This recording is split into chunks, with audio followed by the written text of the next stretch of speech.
Let's begin. We are on Nun Tes Amud Beis, the top of the Amud. Amrli of Shemin Bar Abba le Rav Papa. If you recall, Rav Papa suggested the following idea, and that is that if you have an individual who is on his 8th day of he brought a carbon shlamim. Sorry, he brought a carbon shlamim, an offering which there's a mitzvah to say to go ahead and eat that carbon after it's brought, and it's the person's 8th day of their atonement. The problem is they forgot to bring their carbon. They forgot to bring their carbon, which would have caused them to be atoned. So again, let's say it's a mitzorah or a zav, 7 days awaiting. They go to the mikvah. That's the end of 7 days. On the 8th day, they're supposed to bring a carbon. They spaced out. They forgot to bring their carbon. But what they did do is they brought a different carbon, a carbon shlamim, which now they have a mitzvah to eat at the end of that day, right, during that day. The problem is they're not fully pure. They're not fully, they don't have their full atonement, and therefore they're kind of stuck. So Rav Papa said, don't worry about it. What you could do is you could take the carbon, the carbon of their let me explain a little bit more. The reason they're stuck is because the day's carbonos are over because the afternoon carbon was brought at 8.5 hours, right? And therefore there's no more time to bring carbonos. They wake up at like 8:30, halachic 8:30, and they're like, oh my gosh, I forgot to bring my carbon, right? But I did bring a carbon shlamim. The person's a little bit confused, okay? They bring their carbon shlamim, a separate carbon, which they are going to bring just a general offering, which they're supposed to be eating that day. The problem is they're still tamei. Why they're still tamei? Even though 7 days passed, even though they went to the mikvah, they never brought the carbon that would affect their atonements. So what do you do? So Rav Papa said, no problem.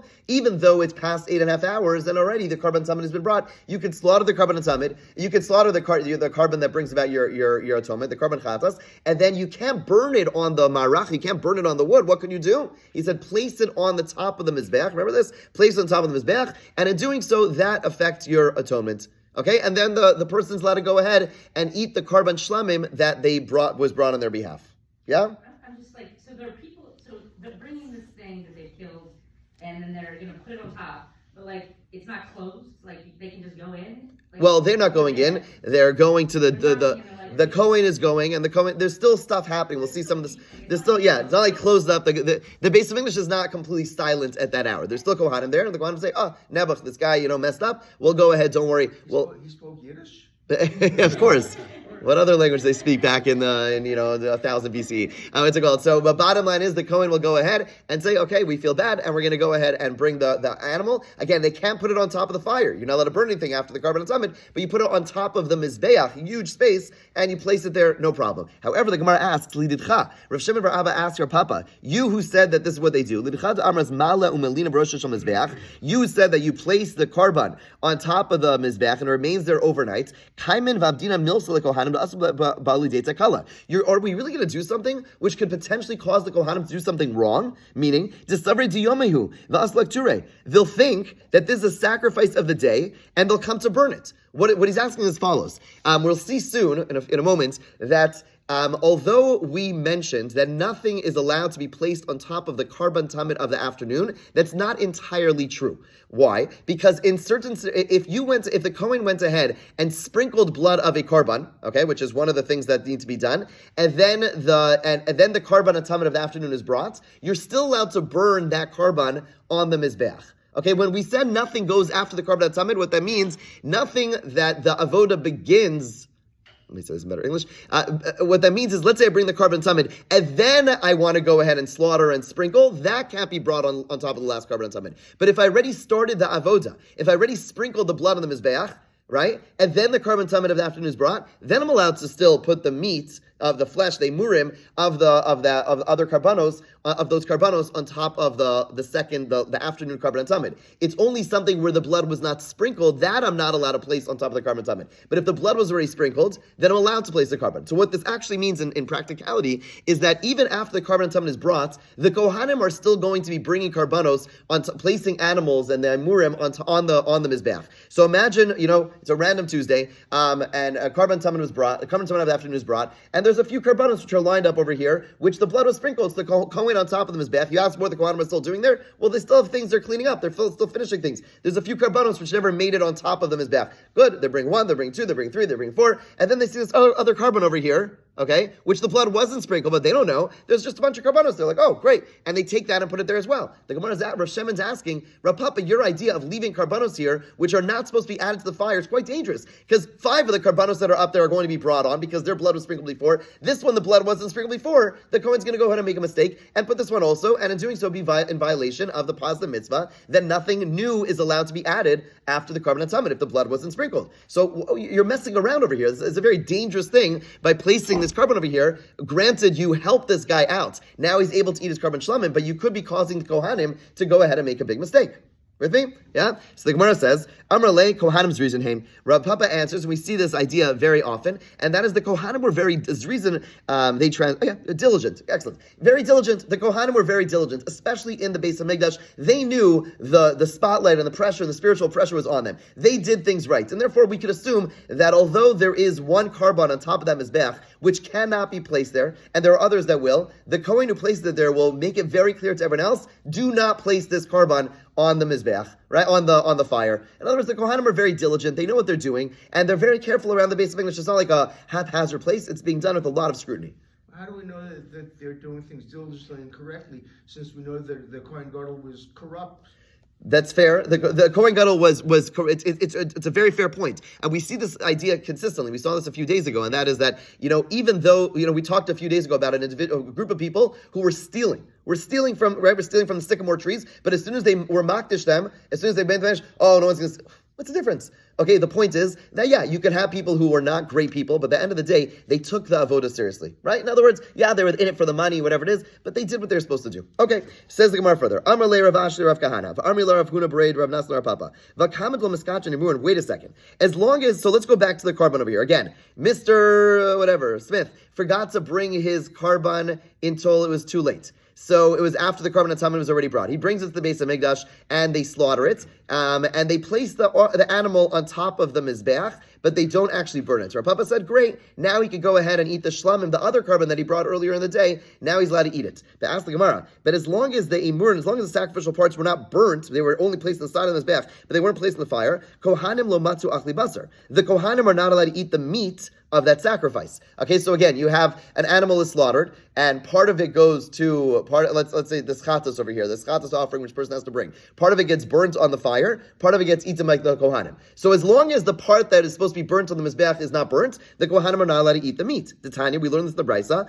The Brisa says like this: Yachal you kohanim rasham bechaz v'sho kodem aktar semurim. You may have thought the kohanim are allowed to have the breast and thigh, which is what they're allowed to eat, before the burning of the sacrificial parts. Tamalomar v'hiktar kohen sachel v'mizbecha. The pasuk says the kohanim shall first burn, in this case, the fats on the altar, the hadar v'haya chazal aaron avarav, and then only afterwards is the kohen allowed to eat the sacrificial parts. Okay, so that's point number one. We haven't finished the question yet, but the first point that they're making is that until the animal is burnt on the mizbeach, the kohanim can't eat their portion. The comment to kohanim lo achli basar, and as long as kohanim do not eat the meat, the ba'alim lo miskapri. We know the owners don't gain atonement. The time the pasuk says va'achlu osam asher kupar bahem, and they shall eat them, those who gain atonement through them. Okay, so we see from that pasuk malamed shekohanim ochlim uva'alim miskaprin, that part of the avoda, part of the what triggers atonement is the kohanim eating the food that belongs to them. It's not just eating. Through their eating, it actually causes the owners to attain atonement.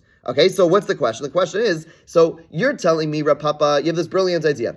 No problem, you can't put the animal on the fire, no problem. Place it on the side. We say, wait a second. But if you place it on the side, not burning it on the fire, then the Kohanim can't eat their food. If the Kohanim can't eat their food, then the person doesn't have his atonement. If the person doesn't have his atonement, then your whole thing is, we're able to get the person totally purified and atoned because the avoda was done. Well, until the Kohanim are able to eat their food, the avodah is not done. The person still therefore is not able to go ahead and eat his kachim, the sacrificial meats, the shlamim that he brought earlier that day, because he hasn't been fully atoned. So you didn't actually solve any problems. Yes, you brought the animal onto the mizbeach, but until you come to a point where the Kohanim are allowed to eat the food, which is not until it gets burnt, right? Which is not until the next day.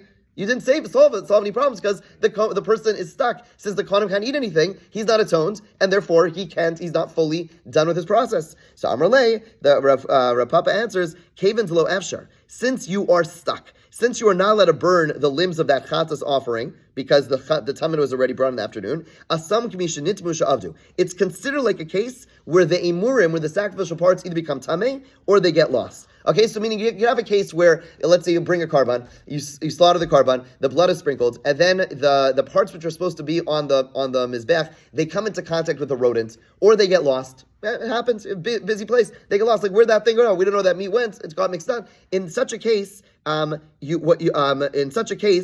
Gemara says like this: the Kohanim are allowed. Basically, the Gemara said, the Bryce is going to teach us the Kohanim are allowed to eat their portion in those cases. The Tanya is when Bryce taught Yachal Nitma Murim Osha Avdu Lo Yu Kohanim Zokan Bechaz V'Shok. You may have thought that if the sacrificial parts become tamei or they get lost, the Kohanim are not allowed to eat the breast and thigh. That's not true. Tamalomar the Haya Hachazla Aaron Levana. The pasuk says, and no matter what, the breast and the thigh go to Aaron and his sons. Mikol makom, no matter what. So basically, you see in a situation where it gets lost, the parts that are supposed to be brought onto the mizbech, either they get lost or they become tamei, the Kohanim still are allowed to eat their food. This case also, even though it did get lost, even though it did get tamei, but it's another case where it cannot go on the fire. In this case, it cannot go on the fire because it was brought too late in the day. But the point is, it's equivalent to a case where it became tamei or it got lost, and therefore the Kohanim are allowed to eat. And if they are allowed to eat, then the individual actually does attain his atonement, and Rav Papa's solution has actually solved the problem. Yes. Sorry.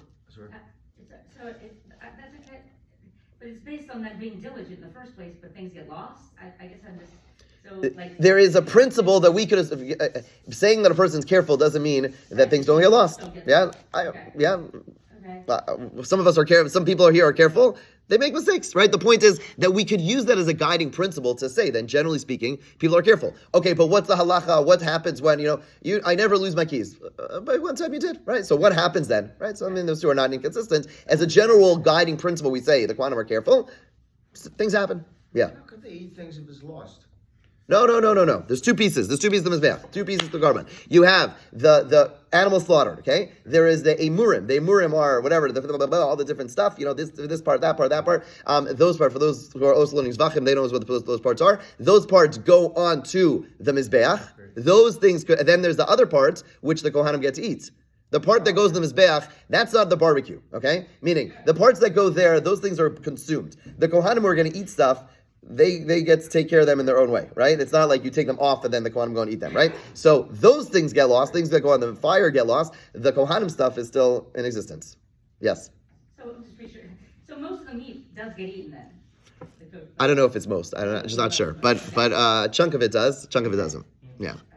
Okay, says the Gemara, and now this goes back to what we were saying before. Says the Gemara like this: Rav Kahana Abrami. Rav Kahana has poses a contradiction. Ksiv, we're at 59b2. Pasuk says, "V'lo yalin chelav chagi ad boker." Okay, the fat of my festival offering shall not remain overnight until morning. Okay, so again, the festival offering meat, the things that are burnt there should not remain until the morning. Okay, ad boker hu lo yalin. It can remain until morning. Hakalayla kula yalin, but the whole night it is allowed to be. It could remain as long as it's burnt before morning. Okay, we learn from this pasuk that if you have meat, right, that's supposed to be on the fire, the meat has to already have been burnt at night. You can't wait until the morning, right? There's certain things that have to be burnt. They have to be burnt that night. You can't wait until the next morning. Uksiv, the pasuk also says, "Victor lechal ve'ashlamim." We learned earlier. The pasuk says regarding the morning tamid that you shall burn on it the fats of the shlamim. Allah hashlim kol harkonas kulam. That on the morning offering, all things have to be burnt. Right, we spent a few days ago. We spoke about extensively that the korban tamid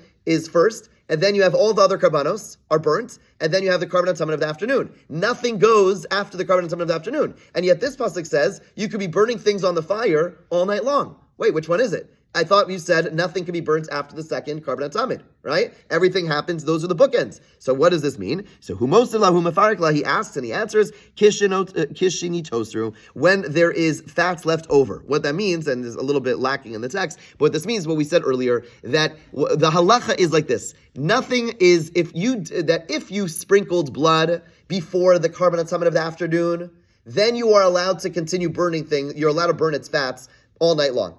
When you didn't sprinkle blood, that's when you're not allowed to go ahead and continue and bring anything after the korban tamid of the afternoon. In other words, once you sprinkle the blood, it's as if the avoda was done, and therefore putting the fats afterwards, that's not something new. It's already there because you already sprinkled the blood, right? So basically, there's two tracks. The halacha is I should say there's one track. There's one halacha, and that is all karbanos are brought between the morning tamid and the afternoon tamid.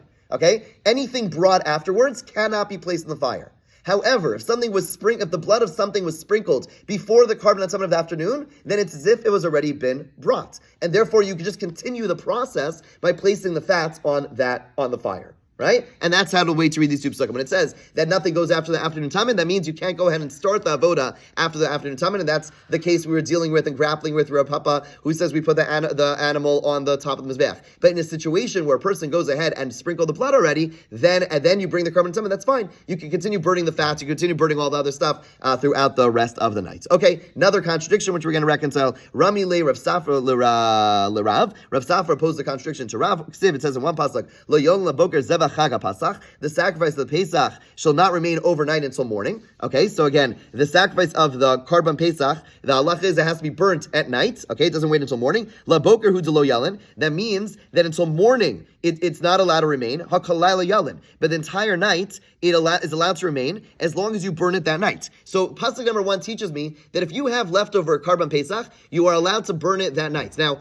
or forget even leftover Pesach, meaning in the Karban Pesach itself, let's just go back to the Karban Pesach and just review for a second. They slaughter the animal, right? They slaughter the animal, and then some of the things get burnt on the mizbeach. Okay. Now, normally most of that's going to be burnt on Erev Pesach. We're going to get into more detail later about how the avoda of Erev Pesach. It's a busy day in the Beis Hamikdash. They're slaughtering, they're sprinkling, they're placing like some of the stuff on the mizbeach. The rest of the animal goes to the owners and they go ahead and eat it, right? But there's something that gets burnt on the mizbeach. Most of that gets placed there on Erev Pesach. However, the pasuk over here is saying that some of it could be burnt that night. You are allowed to go ahead and burn some of the imurim, some of the sacrificial parts that evening. Okay, so again, ideally they're taking everything as they slaughter, sprinkle. It's like imagine again, hundreds of thousands, maybe millions of people, whatever, all there, and basically go ahead. They're sprinkling. They're taking out the parts that have to be put on the mizbeach, and they're placing it there. Even if they didn't place all that stuff there, you could do it that night. That's what this pasuk is saying. Okay, however, there's a problem.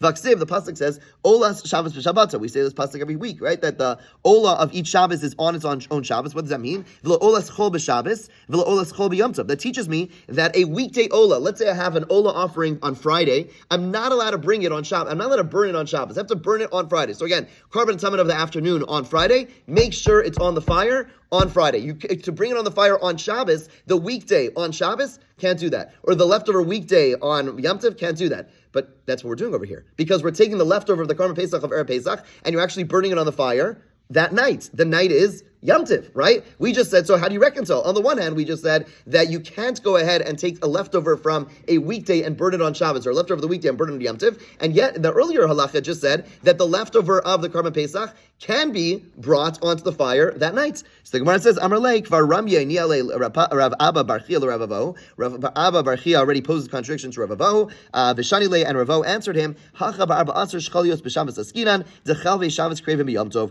We're talking about a case where where Erev Pesach was Shabbos. Okay, so what's happening now? You have a Shabbos was Erev Pesach.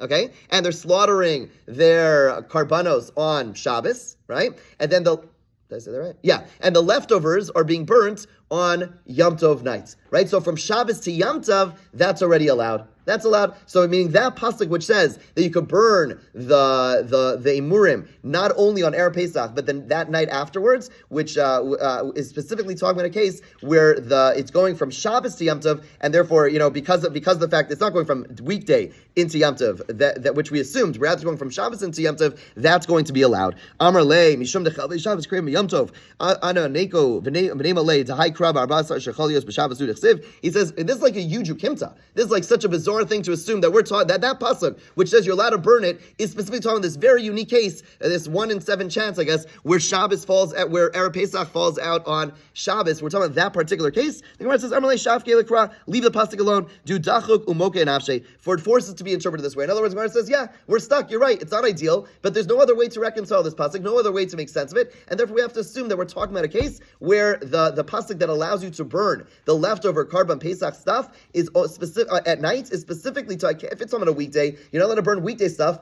on Yom Tov. It has to be talking about where Erev Pesach is Shabbos, and then it's going Shabbos into Yom Tov. Let's just start the next Mishnah, and we'll stop there. If a person slaughters a Pesach not for its own sake, in other words, Karban Pesach, the guy slaughtering it and thinks about it being for a different Karban. Okay, as we'll see, think about it being for a Shlamim, even though it's Karban Pesach.